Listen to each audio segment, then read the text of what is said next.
How to install Textpattern from Softaculous. This demonstration will show you how to install Textpattern from Softaculous. Click Textpattern. This overview page shows you information about the software before installing. Click Install.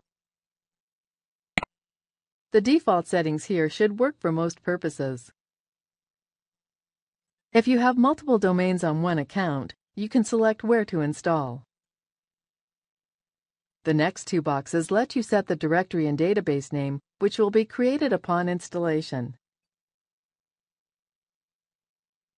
You can set the site name and description here. These can be changed later from the admin panel of the software. Enter the admin username, password, and email. Also, enter a real name that will be displayed and the admin's email. Click Install. After a moment, the software will be installed. To share your new site, click this link. Here is our new blog, ready to be used.